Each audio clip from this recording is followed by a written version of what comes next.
beautiful people. Welcome back to my channel. Thank you all for tuning in. If you're subscribed, you get a thank you. If you're liking my videos, you get a thank you. If you're sharing my videos, you get a thank you. He gets a thank you. Everybody gets a thank you. Thank you so much for tuning in. If you're new to my channel, welcome. My name is Amma Chang. I cover travel, lifestyle, and business. And be sure to subscribe down below and hit the bell notification so that anytime I drop a new video, you're always aware and you get the notification to tune in. Today I'm going to speak about 5 common mistakes that travelers make. Now, they might not seem like a big deal until they become a big deal, and you'd be like, shoot, I wish I had Amma in my ear telling me a thing or two about these mistakes or reminding me not to do this or that. So I'll be basing it off from my own personal experiences as well. So please don't judge me. Only God can judge me, okay? All right, okay. So yeah, we'll get right into it, into the common mistakes that travelers make. The first mistake is prior planning, or rather the absence of prior planning. Okay, it seems like we're kind of like in a history class right now, but yes, you get the point, right? Like not planning earlier for your trip. Because there's so many things that it can cost you if you don't plan earlier on and end up in a place and you're like, shoot, I wish I knew this much earlier on before. Once you're planning your trip, be aware of all the costs. So most of the people, most of us just look at the big ticket costs like plane, accommodation, and whatnot. But there are costs that are very important that a lot of people usually forget about. Transportation, moving you from one place to another. This thing can cost you a lot of money if you don't take into fact that, okay, how much am I gonna use? How much is an Uber gonna cost? How much is transport gonna cost from point A to point B? So be aware of these things.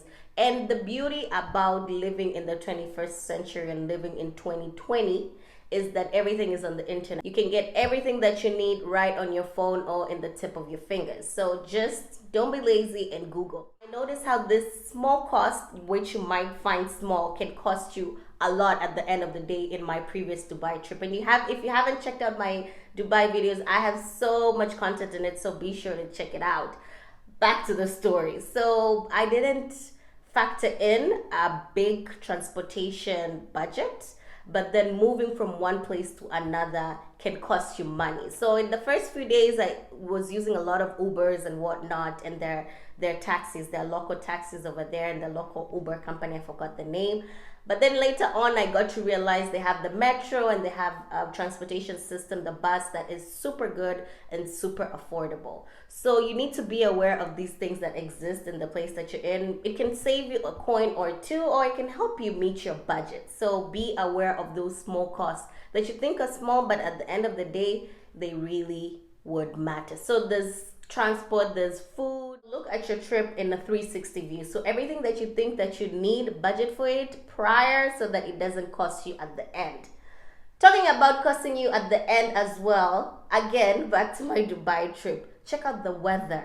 You don't want to go to an area, you've saved your money, you've wasted a lot of hours in a plane, in a bus, whatever transportation that you're using, only to go there and it's raining, or only to go there and it's snowing and you can't do all the outdoor activities that you need.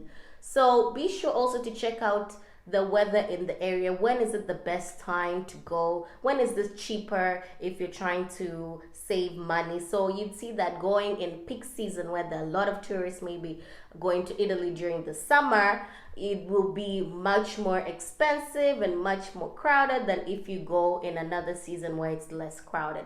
So all this is inclusive in your prior planning. So make sure you plan earlier.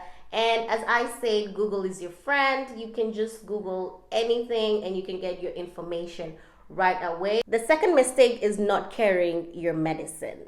Now, I think I have to put my doctor coat on for that. So it's important to pack just a few essentials that might help you in case something happens.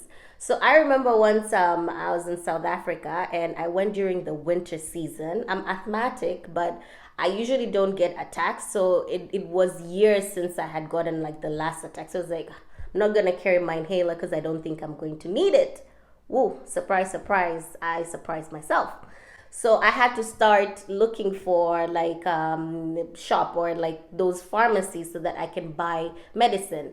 And I was fortunate enough to get like an inhaler over the counter. If though the pharmacy or the small medical shop that I had gone to told me that some other places you would need a prescription from the doctor and whatnot. So you don't want to be in a foreign country and you need your essential medicines and you don't have them. Apart from that, it might not be for something serious, but just the basics. For example, ladies, you can carry your periods tablets in case you get sick. The basic first aid kits as well that might help you. I remember also this one time we were in Mombasa with a friend of mine. Be sure to check out my Mombasa video as well.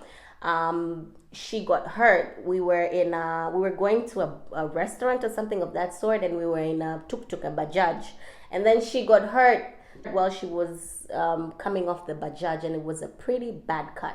And at that time, we didn't have anything to help her with maybe spirit or whatnot. The restaurant had like, I think, first aid kit at that point, but I wish we also had some. So by the time that we got back to the hotel, we could have also applied on her wound or something of that sort.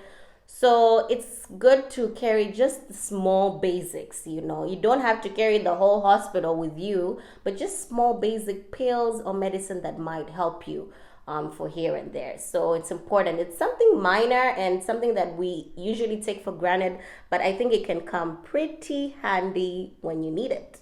Third mistake is forgetting important details. Okay, I know that sounds a little bit vague, but then it's quite important to have important details on top of your head. For example, the hotel that you're living in, or the address, or something near it. It's important to have it right on top of your head, because sometimes you might lose your wallet, you might lose your luggage, you might lose something, and you don't have things that would identify you at that particular point or identify the place that you want to go at that particular point.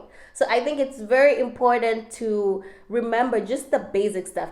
Like I have a new passport right now, but I remember I used to know my old passport number on the top of my head. So right now it's my mission also to know my new passport number, because I think it's very important, or just like basic IDs, basic important stuff of your trip that you would need in case you are lost, or in case you would need that type of information right there and then, without maybe your phone or things that would help you to know this information. Fourth mistake is a lot of travelers do not bargain.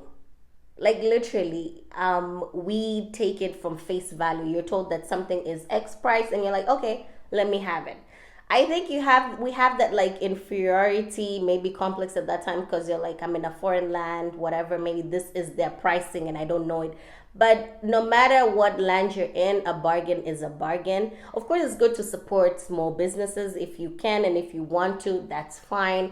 But also be aware that most of the times people take advantage of foreigners. Like straight up talk. I'm sorry, it's a sad truth, but it is what it is. Because I see it even when I go to Zanzibar, which is one of my favorite places, by the way, that, you know, when they know that you're Tanzanian, they give you a like Tanzanian price. If they know that you're like a foreigner, they give you a foreigner's price. And it's fine because tourism runs the place. But it's also important for you to bargain. It's easy to bargain. You can just go down a bit. If it's not possible, you meet halfway.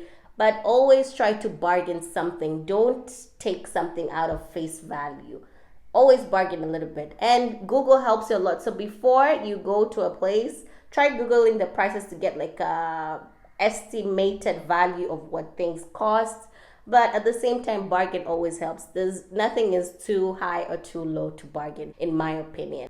If you think you can bargain, you can ask the locals. You'd be surprised in how locals are ready to assist you. You can just ask so that you're not hustled. You can get like the estimate value. Last mistake is not checking before you leave. You're in a hotel, you're in a hurry probably or not, you leave without double checking. You leave your favorite suit or your most expensive suit in the cupboard. See, it's all gone now. You leave your favorite pair of shoes. You call back, no, I didn't see it. Room service didn't see it. So sometimes it can happen. If you're in a good hotel, they'll keep it. If you're not, if you're in a dodgy place, if you're a budget traveler, sometimes you'd probably not see that thing again. So always just double check before you leave. Even if you're in a bus, you're in a plane, even if you're on a donkey, just check. Maybe you might have forgotten something. So I'll give you another mistake that I did. I told you this is all based off personal experiences, and don't judge me. We're learning, okay? We're learning from our mistakes. So I remember in one of my trips as well, I had bought my mom a perfume, a designer perfume at duty free, and my friend also sent me a perfume. So I had two designer perfumes in the duty free bag, so I had them with me as, hand luggage. Yeah, the common mistake happened, and then I just left without double checking my seat. I think I had put it under my seat or something of that sort. I didn't even reach far. Like, I had literally just left that, entrance of the plane, so that I was in that compartment. I don't know what's it called. I'll remember the name. I'll Google the name and share it with you. But I was literally then, I was like, oh shit, I forgot my perfume. So I ran back in, and then obviously the air hostess is like, what's up? I'm like, I forgot my perfume. I just want to go back and get it. Went back, and literally in a span of less than 5 minutes, my perfume wasn't there. So I can't say it was the cleaners, because the cleaners hadn't entered. So it was literally one of the passengers who probably saw that I forgot it and took it. How shady. Shame on you if you're that passenger. So literally my perfumes were gone, like two designer perfumes that I had bought. It hurt so much to date, because it was literally in less than 5 minutes span, like going back and checking, and it wasn't there. So make sure you check before you leave. Anywhere in your hotel, in where you're seated, whatever the case, these small things, like maybe you have your purse, so you removed your card to pay something, and then you didn't put it back in your wallet or didn't put it back in your purse. Make sure to check. So double check before you leave. So yeah, that's about it. I hope you enjoyed, and I hope this video enlightens you. It's just a reminder, these are all common things, and they're not really a big deal until they become a big deal, and they can cost you money and a lot of hustle and a lot of stress. So let us all be aware, and let us all keep on reminding ourselves, because we are all prone to these mistakes over and over again, or I hope not. And yes, let us all be more diligent and more safe travelers. Until next time, I hope you enjoyed the video. I'd love to hear also some of your mistakes that you really wish that you would have done differently in your travels. Please share them below. And thank you all for tuning in. Check you in my next video. Bye for now.